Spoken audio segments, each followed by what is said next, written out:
800,000 years ago, our ancient ancestors faced a deadly challenge: preserve food or perish during harsh seasons.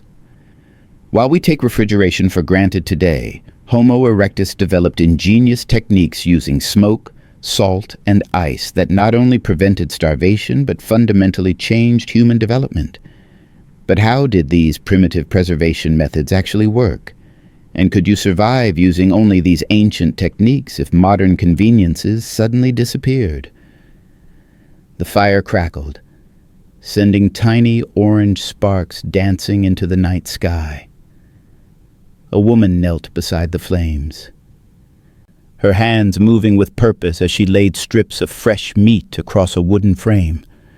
The smoke curled upward, wrapping around the meat like gentle fingers, slowly changing its color from bright red to a deep, rich brown. This wasn't just cooking. This was something far more important. This was how our ancestors, Homo erectus, kept their food from spoiling 800,000 years ago.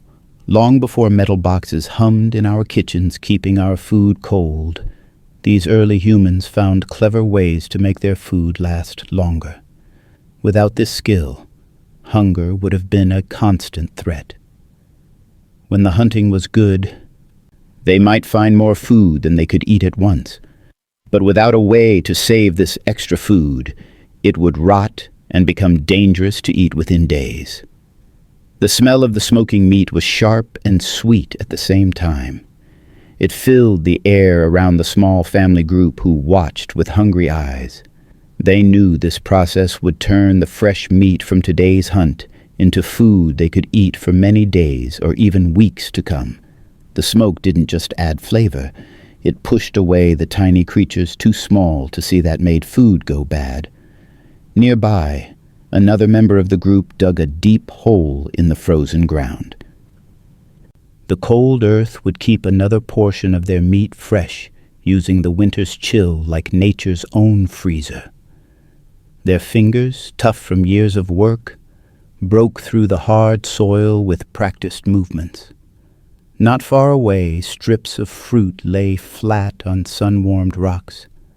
The hot sun slowly pulled the water out of the sweet berries and fruits they had gathered, making them smaller but keeping their sweetness locked inside. These dried fruits would stay good to eat long after fresh ones had disappeared from the trees and bushes. These simple acts of smoking, freezing, and drying were not just cooking. They were a kind of magic that changed how humans lived. With food that lasted longer, they didn't need to hunt every single day. They could stay in one place longer. They could think about tomorrow and next week, not just today. The woman by the fire turned the meat carefully, making sure the smoke touched every part. Her children watched and learned. They would remember how to do this important work when they grew up. This knowledge was as valuable as any spear or stone tool. The ability to keep food from spoiling meant the difference between life and death when winter came or when hunting was poor. As the sun began to set, painting the sky in shades of orange and pink, the smell of the smoking meat grew stronger. The family's stomachs rumbled with hunger, but they knew the waiting was worth it. This food would not just feed them tonight. It would keep them alive through the hard times ahead. This simple act of preserving food was perhaps the most important skill our ancient relatives ever learned, a gift passed down through countless generations until it reached us today. Imagine walking with Homo erectus through the changing seasons. During summer, the world was full of food. Berries hung like tiny jewels on bushes, so plentiful that hands and mouths turned purple from picking and eating them. Fat rabbits hopped through tall grass, and deer moved in groups so large they looked like a moving river of brown from far away. The sound of fruit being picked and animals being butchered filled the air, along with happy voices and full bellies. But this time of plenty didn't last forever. When the first cold winds blew, bringing the smell of snow and ice, everything changed. The trees that once dropped sweet fruits now stood bare, their branches empty fingers pointing at the gray sky. The ground that was once soft with grass became hard as stone under a blanket of snow that crunched with each step. Animals disappeared, either moving to warmer places or hiding so well they became like ghosts, known to exist but rarely seen. The happy sounds of summer were replaced by the howling wind and the quiet whisper of falling snow. Hunger became a feeling as familiar as the cold that made fingers stiff and breath turn to white clouds in the air.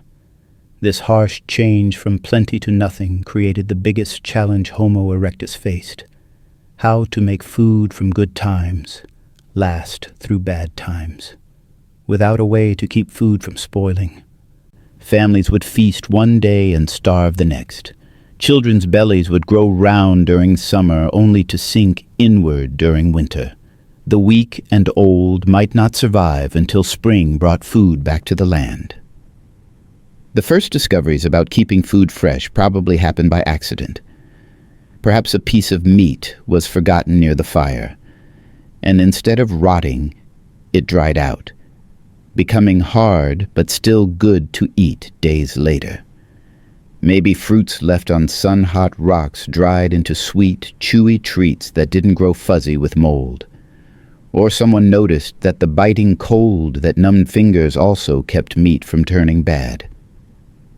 Through watching and trying new things over thousands of years, these early humans began to work with nature instead of fighting against it.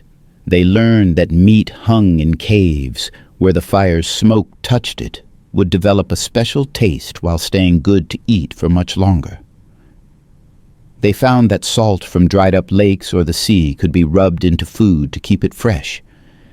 They discovered that the deep cold of winter could be used by burying extra food in the frozen ground, creating a place where summer's plenty could sleep safely until needed. Each family passed these skills down from parents to children. From one generation to the next, the knowledge spread from group to group as they met to trade or find mates. A grandmother might show her daughter's children how to build the perfect smoking rack. A father might teach his son exactly how deep to dig a cold storage pit so that wolves couldn't smell the meat hidden there. With each telling and showing, the skills grew stronger and the chances of survival grew better. These weren't just cooking tips. They were the keys that unlocked a more stable and secure way of life for our ancient family tree. As seasons changed and years passed, the food-saving skills of Homo erectus grew stronger and smarter. What began as simple tricks became careful plans that everyone in the group knew and followed. The smoking of meat became an art that even the youngest children understood. They learned exactly how far to place the meat from the fire, not so close that it would cook too quickly, and not so far that the smoke wouldn't reach it. The perfect distance was about as long as an adult's arm, where the meat could bathe in the gentle smoke without burning.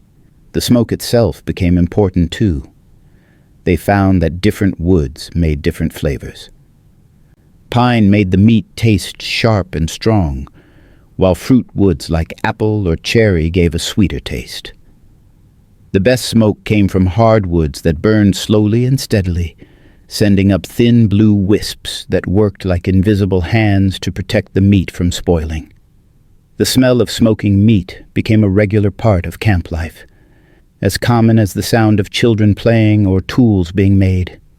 In places where the ground froze hard in winter, the frozen food pits grew more clever too. They learned to dig them deeper than a tall man's height, where the cold was strongest. They lined these pits with grasses and leaves to keep dirt away from the food. Some groups even built small roofs over their food pits to keep rain and snow out, and to hide them from hungry animals with sharp noses. The frozen meat stored this way would stay good until spring brought warmth back to the land. Salt became one of the most precious things a group could have. Those who lived near the sea learned to collect salt from tide pools left by the ocean. As the hot sun dried up the water, white crystals remained, nature's gift for keeping food fresh. Inland groups would travel great distances to trade for salt, offering beautiful shells or sharp stone tools in exchange for the white crystals that could make meat last through a whole winter. They rubbed salt into strips of meat, which drew out the water and made it hard for the tiny spoiling creatures to live there.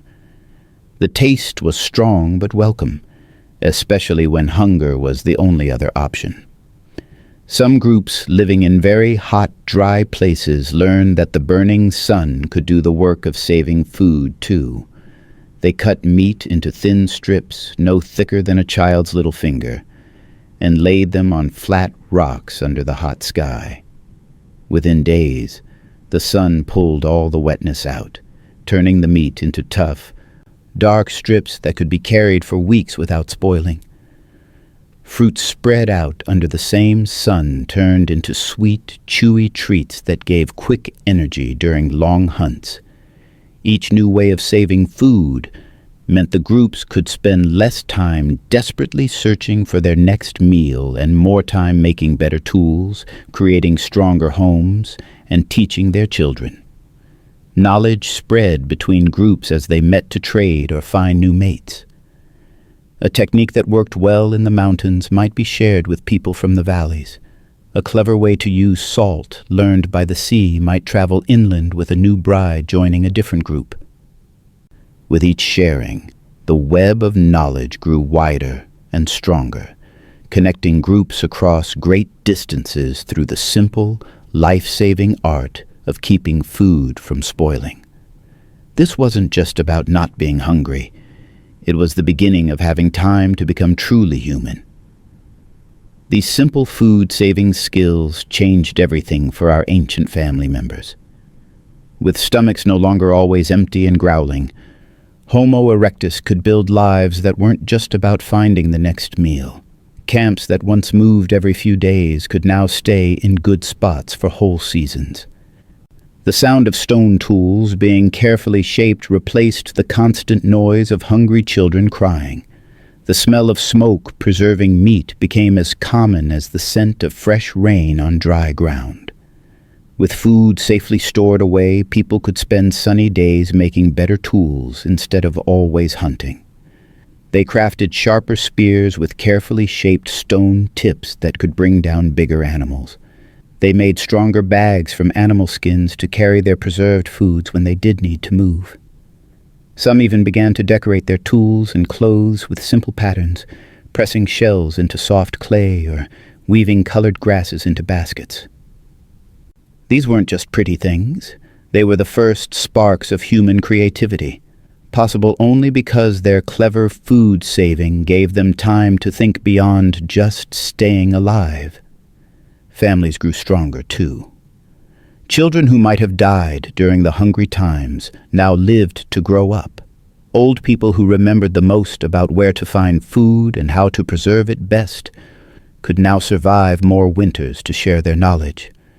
More babies were born in groups that had mastered these food-saving skills, and more of them lived to become adults themselves. The sound of many voices around evening fires became common.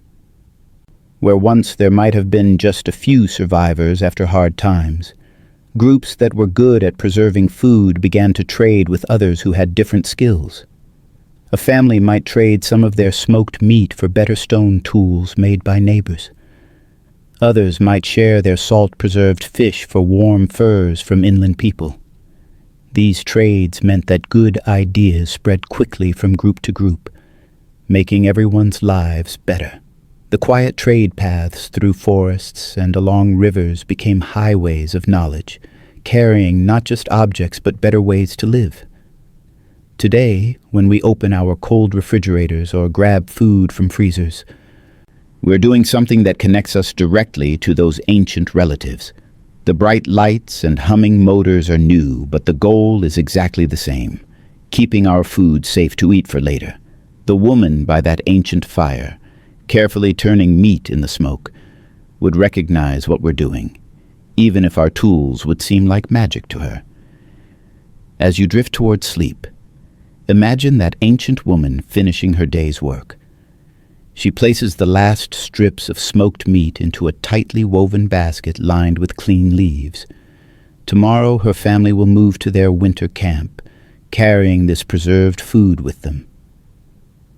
The smoke from her dying fire rises into a sky filled with stars, the same stars we see today. Her hands, tired from the day's work, rest in her lap as she watches her sleeping children. Their bellies are full, and they will stay that way through the cold months ahead because of her knowledge and skill.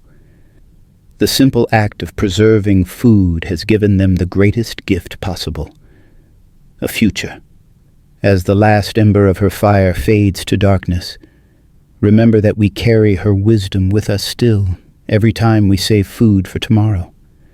This ancient knowledge flows through time like an unbroken thread, connecting us to those first clever humans who found ways to make food last beyond the moment of the hunt or harvest.